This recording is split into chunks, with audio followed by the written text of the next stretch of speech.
बिस्मिल्लाहिर्रहमानिर्रहीम वाले और फिर ये कहते हैं, ये कहें कि हमसे ज्यादा रब को मानने वाला कोई नहीं, जनाबे मोहम्मद रसूलुल्लाह को मानने वाला कोई नहीं। आज से 100 साल पहले पैदा होने वाली शख्सियत का नाम इन्होंने रखा आला हजरत। हमारे नबी को तो सिर्फ हजरत कहा जाए और अपने पीर के साथ अपने उस जिससे अकीदत को जोड़ा है उसको आला हजरत कहा जाए। आला के माना तो सबसे बुलंदी के होते हैं, सबसे ऊंचे के होते हैं। सुबहान रब्बी अला। आला इसमें तफजील है जिसका माना ये होता है जो सबसे बुलंद है। हम इसीलिए तो अपनी पेशानी उसके सामने रखते हैं, कहते हैं कि अल्लाह ये पेशानी तूने सबसे ऊपर बनाई है, मेरे जिस्म के सबसे ऊपर रखी है। ये पेशानी सबसे ऊंची जात के सामने ही झुकेगी, हर कस व नाकस के सामने नहीं झुक सकती है। इसीलिए कहते हैं सुभान रब्बी अला, मेरा वो रब पाक है जो सबसे बुलंद है। इन्होंने हमारे नबी को कहा हजरत और अपने पीर के नाम के आगे लगाया आला हजरत।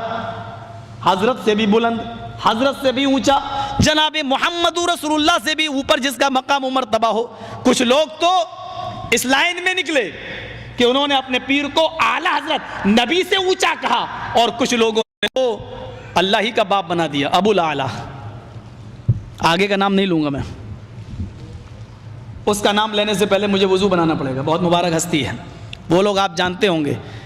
किसी ने कहा आला हजरत मोहम्मद रसूलुल्लाह से भी बुलंद, और किसी ने कहा अबुल आला, आला का भी बाप, जो सबसे बुलंद है उसका भी बाप। अल्लाह का भी कोई बाप होता है नाउज़ुबिल्लाह? जरा गौर करो, कुन्नियतें भी रखी तो ऐसी, लक़ब भी रखे तो ऐसे। कुन्नियतें और लक़ब भी रखे तो ऐसे। सबसे बड़ा शिर्क है अंतदु लिल्लाहि निद्दन व हुवा खलक। पैगंबरों को देख लो, अंबियाए किराम की का युद्ध होता है और लक्ष्मण हनुमान दोनों छुड़ा के लाते हैं सीता जी को। सीता जी जब राम के सामने झुकती हैं और उनके पैर छूती हैं और आशीर्वाद लेती हैं, तो रामचंद्र जी ने अपनी पत्नी को झुकने नहीं दिया, दोनों कांधे पकड़ के उनको उठा लिया और फरमाया राम रामाय नमः, राम रामाय सत्यम अस्ति। हाय सीता, मैं राम हूं तेरा और तेरे राम का राम है ऊपर वाला। संस्कृत ग्रामर में ये राम रामाय जब राम के साथ आए आ जाए तो उसका माना होता का लिए, के लिए, को लिए, की लिए। राम रामाय, राम के लिए नमस्कार करो, झुको, यानी अपने राम के सामने नहीं बल्कि उस राम के सामने जो तेरे राम का भी राम है। हाय सीता, मैं तेरा राम हूं और तेरे राम का राम है ऊपर वाला। राम रामाय नमः, अपने राम को प्रणाम न कर बल्कि उस राम के सामने झुक जो तेरे भी राम का राम है। इसलिए हिंदुओं में जब कोई मर जाता तो कहते हैं राम राम सत्य है। अर्थी देते वक्त शमशान घाट में ले जाते वक्त क्या कहते हैं? राम राम सत्य है। अब बदल दिया, कहने लगे राम नाम सत्य है। हालांकि संस्कृत नहीं बदल सकते। राम रामाय सत्यम अस्ति, राम का राम सच्चा है, यानी राम राम सच्चा है। मतलब ये हुआ हाय मरने वाले तू मर गया, अब रामचंद्र जी तेरी जिंदगी के मालिक नहीं, अब तो राम का राम जाने कि तेरे साथ क्या मामला होगा, तूने अमल कैसे किए, तूने करतूत कैसे किए, राम का राम ही सच्चा है। फमन यामल मिस्काल ज़र्रतिन खैरन यरा वमन यामल मिस्काल ज़र्रतिन शर्रन यरा। एक नहीं 1,00,000 कुरान खानी कर डालो, एक नहीं 1,00,000 कुरान पढ़ के मरने वाले पे बख्श दो, मरने वाले को कुछ भी सवाब नहीं मिलेगा। उसकी अपनी जिंदगी में जो उसने अमल किए होंगे वही उसके काम आएंगे। अगर कुरान खानी करके किसी को बख्शने से सवाब मिलता होता और कोई आदमी जन्नत में जाने वाला होता, कुरान के बख्शने तो इंदिरा गांधी तो जन्नतुल फिरदौस की वारिस हो जाएगी।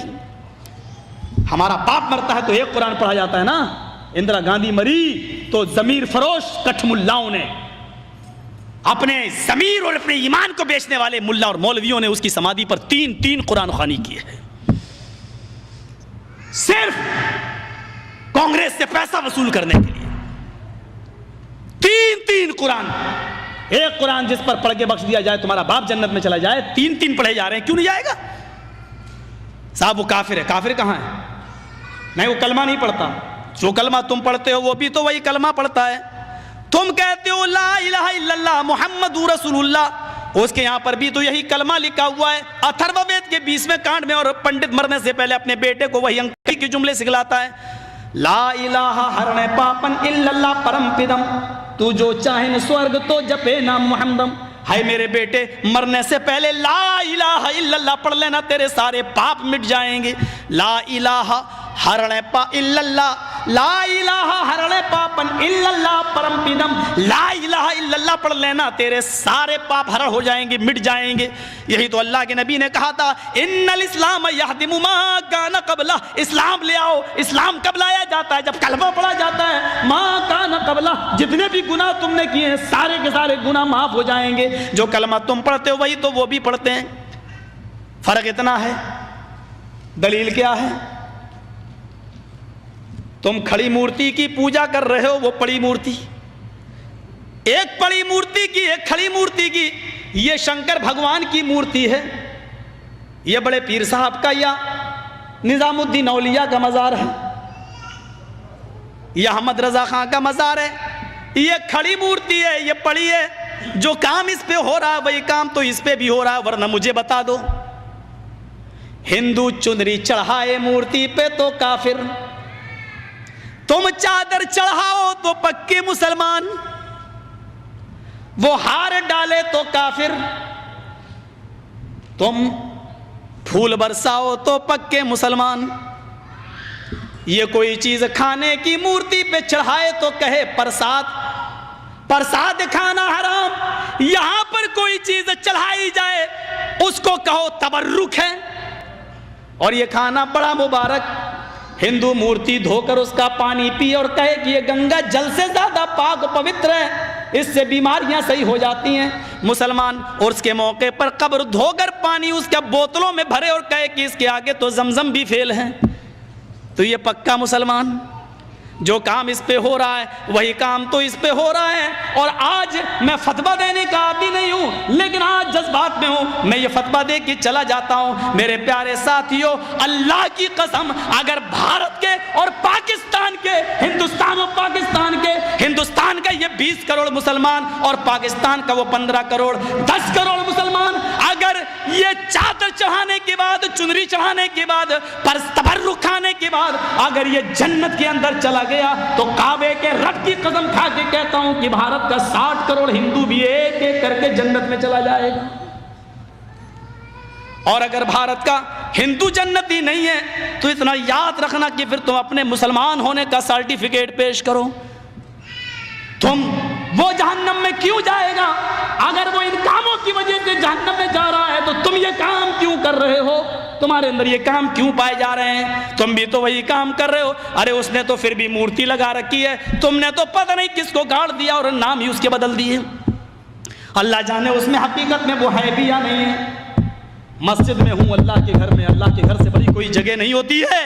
मैंने बनारस में अपनी आंखों से देखा, अपनी आंखों से, नंगा बैठा रहता था। जैनियों में जैसे नंगे बाबा होते हैं ना, इंडिया वालों को अच्छी तरह मालूम होगा, वो घूमते हैं आगे और पीछे पीछे औरतें चलती हैं, उनके दूध से नहलाया जाता है। जो गर्भवती औरतें होती हैं वो दूध जब बहते हुए उस बाबा की शर्मगाह के पास से आता है तो उसको भर लेती हैं, गर्भवती औरतों को पिलाया जाता है ताकि बच्चा नेक पैदा हो। मैंने नवाए इस्लाम में एक मौजू लिखा था कि इससे बच्चा नेक पैदा होगा या बेशरम, ये तो खुद ही पता चलेगा। केस चल गया था मेरे ऊपर, गौर करें आप। नंगा बैठा रहता था, एक टाइम की नमाज नहीं पढ़ता था, उसको वुजू बनाना नहीं आता था। मर गया जब वो, उसका मजार बना दिया गया। 3 साल के बाद उसका नाम रख दिया गया नंगा बाबा। नाम भी है नंगा बाबा, इनको नाम भी ऐसे ही मिलेंगे। अल्लाह की कसम, इनको सही नाम भी नहीं मिल सकते। नंगा बाबा, जरा बताओ कि नंगा रहना कौन सी शरीयत में है? कौन सा मजहब नंगा रहने की तालीम देता है? कौन सी तहजीब है नंगा रहने की? और ये नाम तक रखा गया नंगा बाबा। बाबा पर रखा हुआ नंगा बाबा बाकायदा। जैसे बरेली के अंदर था कुत्ता बाबा, अब तो बदल दिया लोगों ने, कर दिया कुतुब बाबा, कुतुब कर दिया। लेकिन रिक्शे वाले से कहो कुतुब शाह के मजार पे जाना तो जानता ही नहीं जब तक ये ना कहो कुत्ता बाबा। एक का नाम है पतंग बाबा, किसी शरीफ इंसान का काम है पतंग उड़ाने का, नाम रखा गया पतंग बाबा। बैंगलोर साइड में चले जाओ, मुझे मेरे दोस्तों ने दिखलाया जंगली बाबा। कौन नाम है? नाम तो पहले अच्छे रख लो यार, नाम तो कम से कम सही रखो। ये तो है, जो यहां हो रहा है वो काम यहां हो रहा है।